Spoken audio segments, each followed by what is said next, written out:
You're listening to the Heart of Giving podcast with Art Taylor, powered by bbbgive.org. Here we explore the motivations that form the basis of giving and service.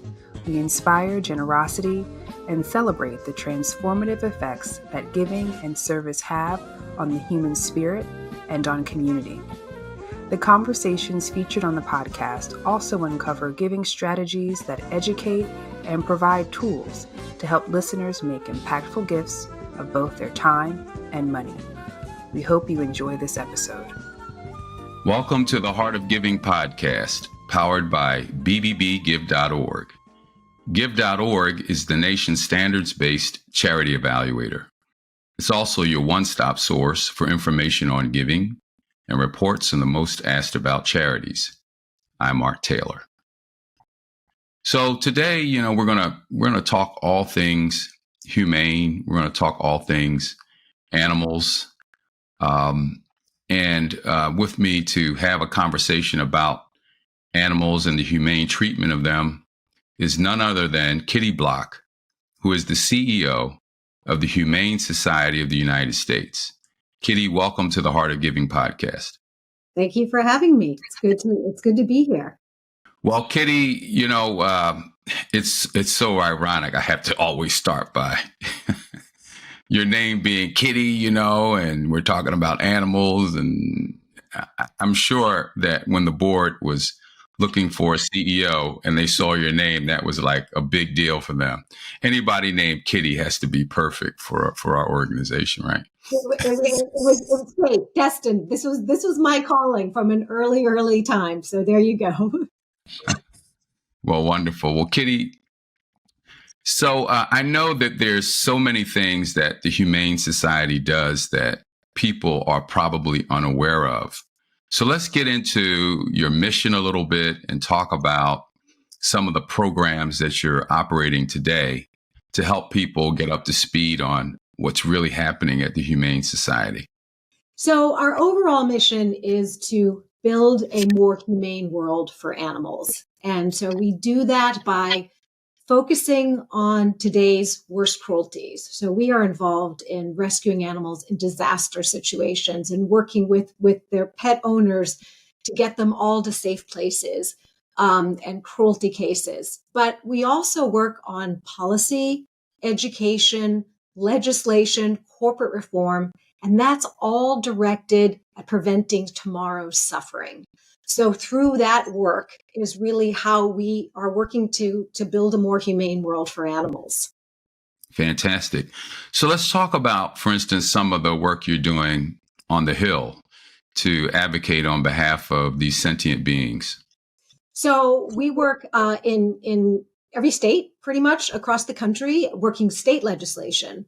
And working in the communities to get that sort of groundswell. So when you get to the federal level, all our policy work there is in really getting at getting at the institutions or the sort of entrenched systems that perpetuate unnecessary cruelty, like stopping cosmetic testing on animals. Entirely not relevant and not good for humans. We currently have that introduced in Congress. We recently got legislation passed where it's called the Big Cat Public Safety Act, and that prevents people from owning tigers, which is crazy to think that people do, dangerous wild animals, living in their basement. We banned that, and we're working with the government to get these animals either surrendered in a sanctuary and so on. So we work for a lot of different areas that we focus on. Now, we see a lot of the more domesticated animals that you are also helping in a variety of ways. So cats, dogs, pets that we would have in our home that add lots of meaningful value to our lives. In what ways are you working to protect them and to support their life cycles? It's such an important question. Our bond, our relationship with our companion animals, our dogs, our cats, guinea pigs, is so strong, and they really are our family. And so one of the programs that I am most proud of is something called our Pets for Life, which is part of our overall access to care. And what we do with that program is we go into communities where there are veterinarian deserts, where people don't have access to the vital resources they need to care for their dogs and cats, their family members. So we go in community by community, working with partners, mentoring partners to provide resources, dog food, working with Chewy and Mars, providing dog food and ways for them to get vouchers for veterinary care, keeping pets and families together before they're ever surrendered to a shelter, because that's just a cycle that is really hard. And so that's a program that has been going on for a number of years. We've just served our 1 million client, couldn't be more proud. And then, but we also do the policy work. So we focus, what's immediate, what's the immediate crisis, but we also work on legislation. For instance, we just got it passed in California, where people who live in subsidized housing can't be blocked from moving in with their pets. And it's so important because people, make a choice. They have to make hard choices. And we've heard so many terrible cases about people living on other people's couches because they would not leave their dog behind. And so getting pet-friendly housing, stopping these exorbitant fees is so critical. And of course, we work on ending cruel puppy mills, that pipeline of breeding dogs over and over again for profit. We're knocking that out. Yeah, talk about that a little bit, because I know that's been a hallmark of your work for some time. Help us appreciate what the real challenges are there and how you're going about addressing it. So people love their dogs, and we understand that. So sometimes people go to a pet store to buy a dog, not with any malintent, not knowing the situation. But as my dog comes running up to me right now, and what happens is it's creating this cycle where mother dogs are being bred over and over and over again, in crates. These animals are usually sick. They are overbred, which causes lots of other genetic problems. And there's an overpopulation of dogs and cats.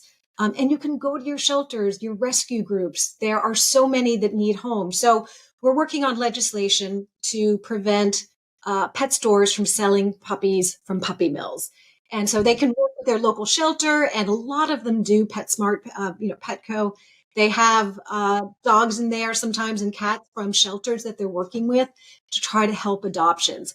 It's so important. And again, it's well-meaning, intentioned people who just want to bring a dog into their life. But it's really not the way to do it. Explain puppy mill to me, just so that everyone understands. These are these breeding factories where you're cramming mother dogs and male dogs in there, and they just keep them breeding over and over again in pretty terrible conditions. We have gone undercover in so many breeding operations, so you can see how these animals are living. Mothers are not well, the puppies are sick, and they're just moving them out. They're having them born, move them out, ship them, and get them to pet stores. And we've got footage from the whole process, from the breeding to being sold in these pet stores, and behind the scenes when they're not well. And that's something we are really focused on, because again, it's a lot of people, come to us and say, we bought this dog. We thought we were doing the right thing. This dog's really sick, paid, almost $5,000 for this animal. And now we're at the vet all the time. And it's heartbreaking. It's heartbreaking. Kitty, let's talk about you for a bit. How did you decide that working on behalf of animals would be a career for you? I joke, it's in my DNA. It's not just my name. It is in my DNA. It has been something that I've felt just strongly. As long as I can remember. And I always, the one point that I remember really distinctly was second grade. We were going on a field trip to Ringling Brothers Circus. And I remember being so excited, the night before, couldn't wait to go there. And then getting there, seeing the elephants, looking scared and stressed, seeing the tigers, when they're using the whips and then the bull hooks on the elephants, and just thinking, this is not making me happy. This is making me really sad. And I remember looking at the faces of my friends, and I thought, you don't want to be different. You want to go along. So they're laughing and I'm kind of laughing. And then I'm like, this feels wrong to me. And I just remember that moment very clearly, that this is when I thought, nope, there's something wrong here. And I want to figure out what's wrong about it. And so just sort of developing that way. And of course, we had so many rescue dogs, cats, birds growing up. And so I knew this was something I wanted to do. And I went to law school with that intention, because I felt that everybody needs a lawyer, even animals. And what could I bring to it with that background? Amazing. And you did. So how about that? So how long have you been doing this? Oh my goodness. Okay. So I started when I was like 5 at the organization. 31 years, child product, 31 No years way. in the Humane Society. Yes. 31 years at the organization. Wow. Yeah. Unbelievable. See, young people today, and I, of course, they're not a monolith. So let me back off from, casting people into that category. But I want to make sure people understand, when they say we want to have an impact through social good work, that they appreciate that this is a long-term situation. It's not usually possible for us to luck into something where in a year or two, we can do something and it makes a huge difference. It usually takes us years, decades before we can see the kind of change that we want to see. If I were to ask you that question, what have you seen over the last 30 years that you would never have experienced had you not stuck in there with it? It's such an important point you raise, that the most important issues, the most entrenched, the ones that require the most effort over and over again, are the most important issues. And when you win something, you have to defend it, and you don't want it to slide back. I mean, you never get to fully walk away from something. You just keep doing the march of progress. And that really is the key. And just to circle back to something I said, 100 and how many years later? 120 years later, so longer than me in the movement, Ringling Brothers has now returned cruelty-free. No more animals in their circus. That's huge. They are the mothership. If they are changing their business model, then everybody else can do it. And we put decades of effort into making that happen, going state by state, working on legislation where they couldn't use whips or bull hooks or other things, which makes it impossible to really have them in your traveling circus, because they have to be controlled with these really aggressive tools. And so just working to get them banned, going state by state, that slow march of progress, gets us to these incredible points. Now, not everything takes 100+ years, but as I always say to my colleagues, especially my younger ones, if you win it overnight, you're going to lose it overnight. It either wasn't that big, or it is so easily undone, because anything you can win that quickly, for the most part, is not going to be lasting. So dig in and know that you are standing on the shoulders of others who have been in the movement for many years. Keep building on that progress, and just keep knowing the end goal, and you'll get there. Now, another area that you help us think through and operate more humanely is the food supply. So many of us eat, meat. We eat animals for our daily sustenance. And yet those animals have to be raised in a way that we can abide. So talk about how you've helped with that and what companies are now doing as a result of your work that they weren't doing before. It's so important, this issue. The factory farming really is what we're talking about, are these massive, enclosed facilities where, there's never been more, let me just say, there's never been more animals in agriculture than any other time in history. And there's never been less farmers than there are now.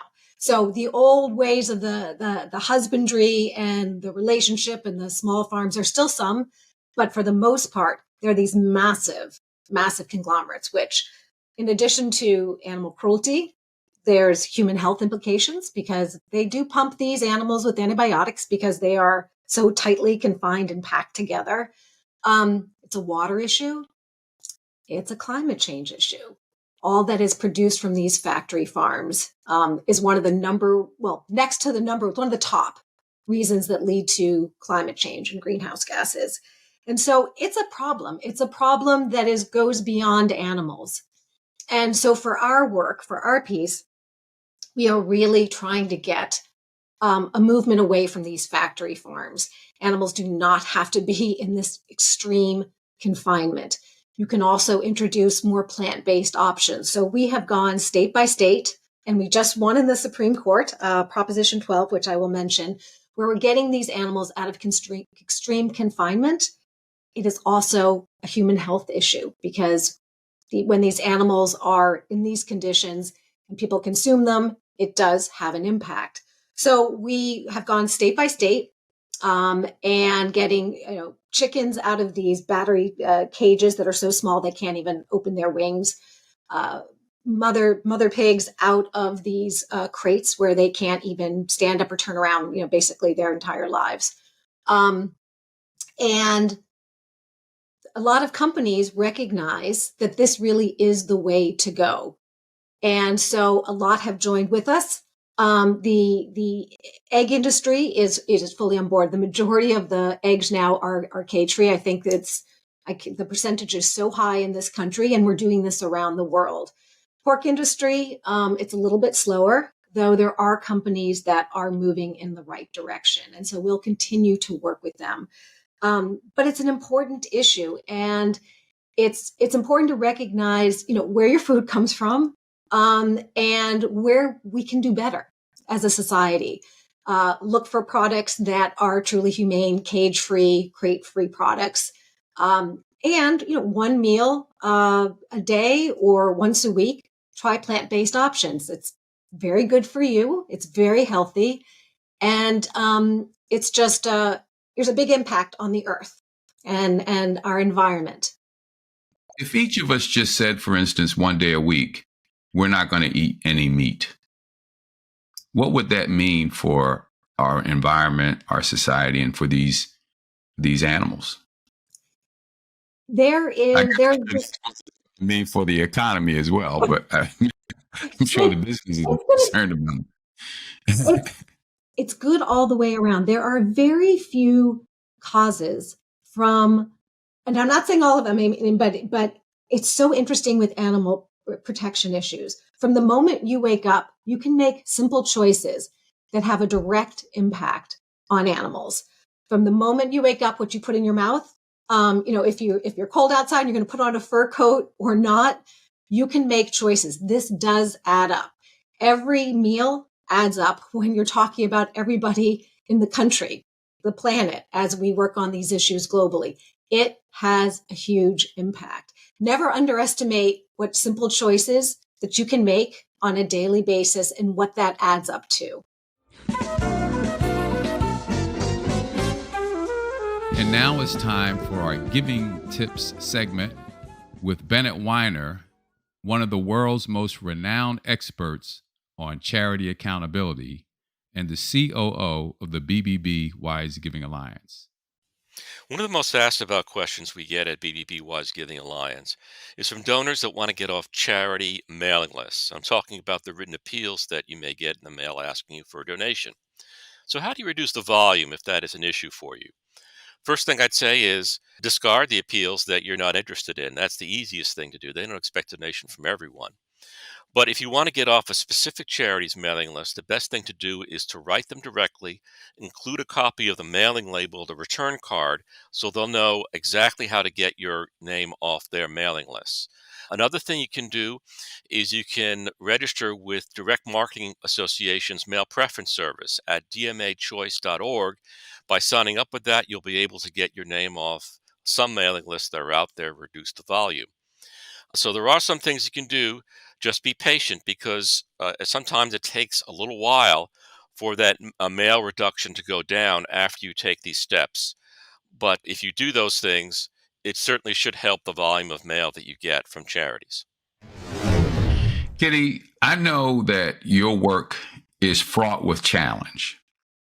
And so, what are some of the counter issues that you have to deal with in order to progress in your mission? I mean, I guess my guess would be, if you're one of these large producers of animal food, then you're not going to be thrilled with some of the suggestions. What are some of the arguments, though, when you sit down with these company executives? What are some of the arguments that you can give them that actually make both business sense to them as well as humane sense?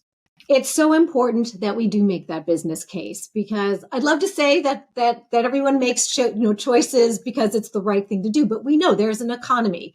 There has to be an economic model that's viable for your business. And so we spend a lot of time doing that. And I think the first hurdle is, well, it's what we've always done and it works. Change for in so many sectors. There's so much resistance. And so what we say is change the model. It's going to be economically viable and you're going to win a lot more consumers on your side. Go against consumer trends. So we always show the consumer trends. We always show what are people purchasing and why? Are they paying a few cents more for cage-free eggs? Are they shunning your product because your product has been associated with X? Are they moving towards this product? When we passed the law in California, it was well over 60% said they don't want this anymore. That message, is heard loud and clear by the industry. A lot of the industry said, "Oh, yep, we heard you. We're getting on board." Tyson's, Hormel, others say, "Yep, we got the message." Some others are fighting. They're spending a lot of money. They took multiple court cases, lost every single one, eventually lost in the Supreme Court, spending all that capital just to try to thwart where consumers now are. They should be using that money to invest in converting their systems, because that really is the future, that consumers care. And I was reading a stat the other day about Gen Z. They care more about humane, not just humane, but environmentally humane products than just about any other generation. I like to think it's us boomers, but it's really this generation now that cares about these issues, and when they're heads of households and they're making big purchasing dollars, these companies better get in line. Well, that makes a lot of sense, because I think we're even approaching environmental issues that way. Mm-hmm. When I speak to people who are advocating for a better environment, what they're saying is, when we talk to what we deem are large polluters or people who have companies that have major, negative environmental footprints, we talk to them about the economic consequences to their businesses if they continue along that path. And that's when I think you get the most interest from these companies. And as long as you continue to do that, I'm sure we'll get closer to, what you see as a more humane society. So it's really great to hear that those are the arguments that you're making. Unfortunately, people don't just listen to, well, this is the morally right thing to do. And in many cases, people don't even know what that is. So, but they do know what the money is. They do know, That's right. they do know That's how it right. affects their pocketbooks. And obviously, if consumer sentiment has changed Mhm. and we're looking at a different kind of relationship between humans and our food and how it's procured and placed before us, then companies will have to listen to that and benefit from that when they do. That's Right. right. I think that's what I'm hearing. That's Yeah. right. You can either drag your feet, or you can try to get ahead of it and be Yeah. that company that people go to. And that's Yeah. really decisions you have to make as a business. And this doesn't just bode well for animals and humane ways of, humane products, cosmetics not tested on animals.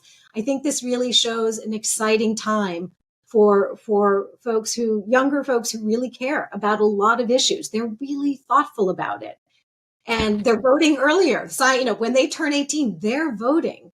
And this is just, it's important to realize, as if you've been in the movement as long as I have, you go through swings and ups and downs of when you think you're just about to make that change.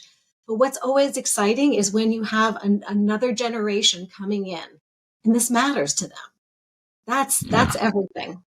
Well, Kitty, one other thing I wanted to mention to people is that the Humane Society seems to be this amazing opportunity for people who want to be supportive of a similar mission to join forces with you in different ways.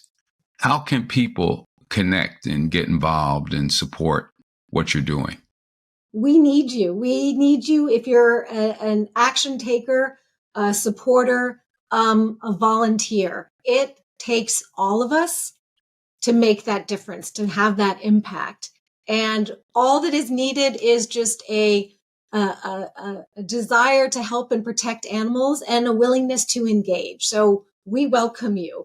You can go to humanesociety.org. There's information about volunteering, donating, taking actions, doers and donors. We need all of you, and it's a great organization and a great way to spend your time if you think this is how to engage and what to do. And again, we welcome you. So I appreciate that question, and we always welcome folks joining Yeah. with us.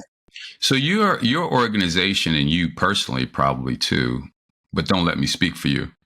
Um, I kind of see you as both an activist as well as an institution. You're an activist working inside of an institution. And it's so interesting to me that we can do both. We can be activists, which means that we want to bring the attention of these issues to people in a scalable way and get them involved and activated around the issues that we believe are important. But also, we can work the issue inside of an institution, and we can use some of our advocacy even to shape how we do that. The Humane Society is one of a number of organizations, it seems, that has that going. How do you both maintain, though, the I would say um, rigid and committed activism to achieving your goals, and balance that against what can be a slower process of moving inside of an institution that has processes and practices and procedures that have to be met? How do you balance those two from a leadership standpoint? It's a question that I'm sure many organizations do go through. It's both are equally important. You need to have that drive, that desire to make change. And that's our committed staff. And those are our supporters who join with us. There is such an ethos of we are going to do this, we're going to accomplish it. And people know that when you join with a larger group, the work becomes easier. And you've got a lot of people with expertise to rely on to help keep it moving forward. You've also got people around you who help you be resilient, and know that things don't happen overnight. And guess what? Sometimes some processes, though I get that they can be cumbersome at times, they protect you going forward so you can continue to do that incredible work. And so it is always about, we are a global organization. So magnify some of those processes and what that means, when you're operating on nearly every time zone and on every continent, but making sure that you are doing the right things and that you are practicing good governance and that you are doing everything that you need to do. When you lock that down and you make that a priority, which we do, the advocacy work becomes easier because you got a clear lane to just advocate for animals because we have set things up in a way that is what you need to keep and maintaining and running an incredible institution like our organization. Kitty, I'm about to become the board chair of an organization called Convergence Policy. And Convergence Policy has this process of bringing people together who have various opinions and thoughts about how they want to see various issues resolved in our society. And in many cases, people are at complete opposite ends of the spectrum in terms of what they see going forward. But I think this is a really important institution. It's so important, as I said, that I'm going to be board chair, because I think in our society, we're pushed to be either this or that. You either support humane treatment of animals or you don't. But we also know that there are many people who are all over the spectrum when it comes to this. People have good reasons for doing the things that they do, or so they think. And so I'm getting to this question for you. Are there opportunities within the Humane Society, which is certainly advocating for the purest and best possible treatment of animals, to engage with people who simply just don't get it? They just don't understand why there's a need for what you do. That, well, these are just animals. Why should we care? Are there opportunities for you to sort of talk to them and listen even to what they have to say and have your argument sharpened, I guess, by their perspectives? Are there opportunities for that? And if so, how have you been able to learn from them and grow? Well, first of all, congratulations on becoming board chair. It sounds like a really important organization and role, of course. And you're right. Screaming at each other with different philosophies, ideologies is not going to move the needle one way or the other. And the very people we need to talk to are the ones who we need to engage with. Talking in an echo chamber, to people who are 100% like-minded, that can be nice and fun, but that does not move the needle on the cause. And I can give you one really concrete example, one that I am so proud of. It's something that we started just about 10 years ago. So talk about the long arc, but coming to a beautiful conclusion. Is, as I mentioned, we are a global organization. And about 10 years ago, we started something called Models for Change. And we are working in South Korea to end the dog meat trade. Now, South Korea is the only country that farms dogs. So they literally are raising them to be consumed for food. And so we came in there. We have an office there. And it was never about judging. We weren't going to come in and shame anybody. We wanted to understand what this is, why people are doing it. What does this really look like? And as we got into it, we started meeting with the dog meat farmers. And to be honest, that was really hard. That was really hard for me. Someone who, grew up and knowing this is my cause. And I could very easily have that dog farmer be the devil But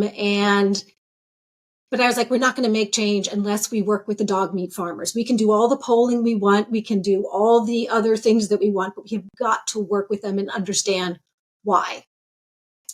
Well, it turns out that they became our best advocates. So we worked with them to transition out. They didn't want this business.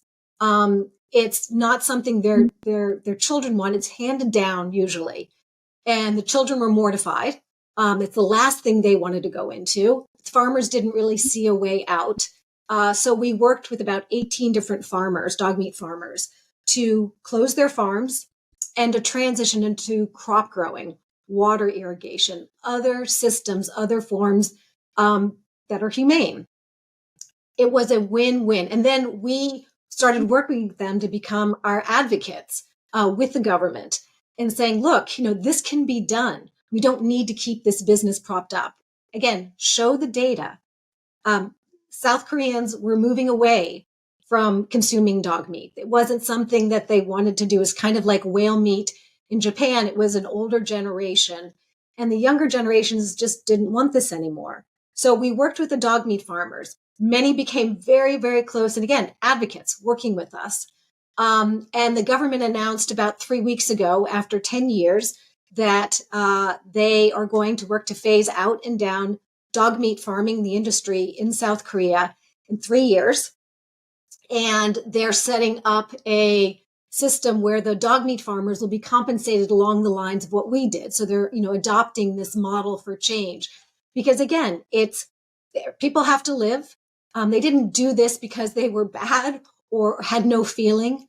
They did it because there really weren't any options. And I will never forget, one farmer, we had a lot of press at the event. And I'm sorry for going on long about this one, but this one just gets to me. This is great. So we had a lot of press there, and so a lot of Korean press, and the farmer started speaking, and I could tell he was getting a little, agitated, and I couldn't understand what he was saying. So I was asking one of our translators, and I said, "Is everything okay?" And she said, and she started tearing. And I said, "What's he saying?" She's like, "I'll tell you in a minute." And so when he was done speaking, the reporters came up and shook his hand. And what he said was, he loved dogs, but as long as he had this business, he would not allow himself to touch the dogs. They were going to be slaughtered. He said he couldn't be human. He could not let that side. So he had to keep them at a distance and treat them the way he did. He said the moment we came and he knew the farm was going to be closed and he was transitioning out of the business, he allowed himself to feel again, something that he had prohibited himself from doing, to be with those dogs again. And he helped us move them out of the crates and get them to care for the animals. And it was a moment in time where I was like, you've got to understand people. You've got to work with people, give them options, talk, and understand why things are being done the way they're being done. Wow. What an incredibly powerful story. I shouldn't say story. What an incredibly powerful reality that together you were able to create. Well, Kitty, we're to the end of this, but I wanted to just put out one additional question for you, which is, how do you see the future of this work?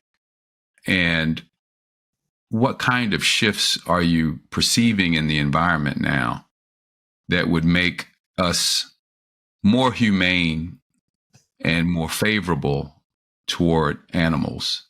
And I will also ask if there are any shifts that are arguing in the opposite direction that you have to address. I think that, again, the younger generations are moving towards this more easily. I believe companies recognize they do have to make this shift. Our work is not, it's not easy going forward. There's always going to be resistance. And it's how you build those partnerships to keep moving forward. And so it's an exciting time. It's also a challenging time. We are a global commerce community. So if you work in an area and let's say you stop, for instance, in the US, we stopped horse slaughter of horses, companion horses, race horses. but then the horses are just been shipped to Canada and Mexico to be slaughtered and exported. So the challenges are you have to think globally.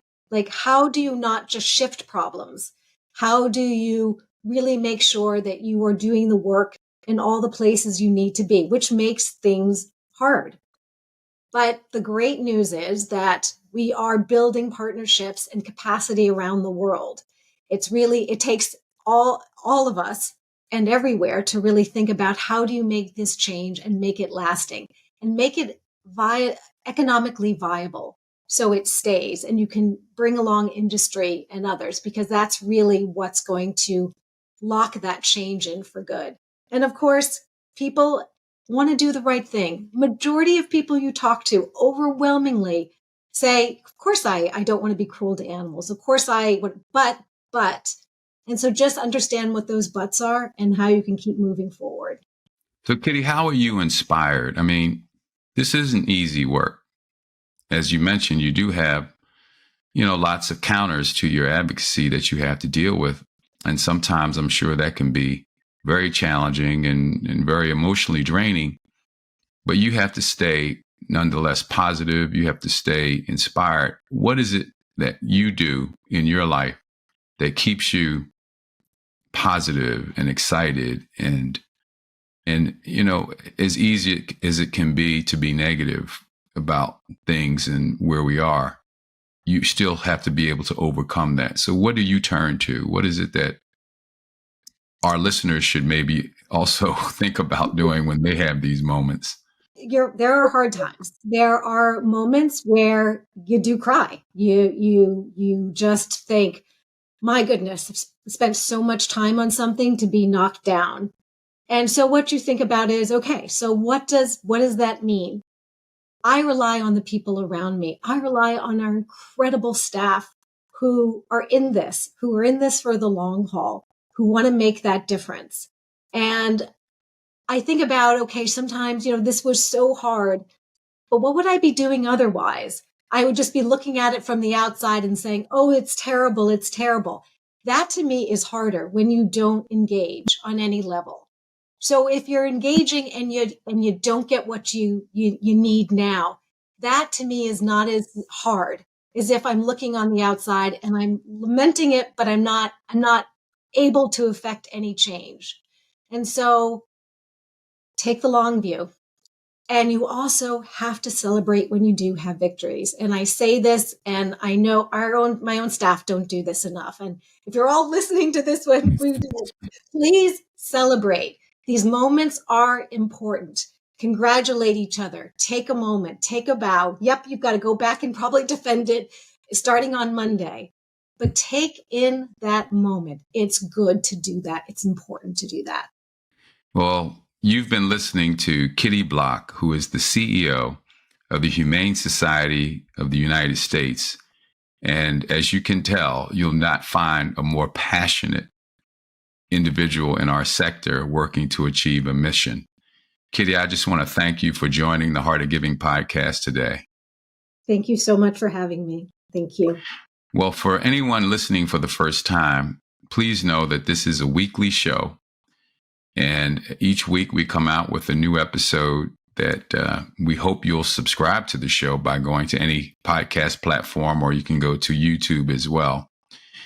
And if you want to support the podcast, that would be great too. You can just go to give.org and make a donation, and we'll be sure to put it to good use. Thank you for listening, and we'll see you back here next week. You've just listened to the Heart of Giving podcast with Art Taylor. Be sure to tune in next time for a brand new episode. To listen to our other interviews, visit heartgiving.podbean.com. That's heartgiving.podbean.com. Subscribe to our show on major podcast platforms. The thoughts and opinions expressed on this podcast are the views and opinions of the guests, not those of the BBB Wise Giving Alliance or program affiliates. This podcast is for information and educational purposes only and is copyrighted with all rights reserved. This podcast is protected by Podbean's terms of service.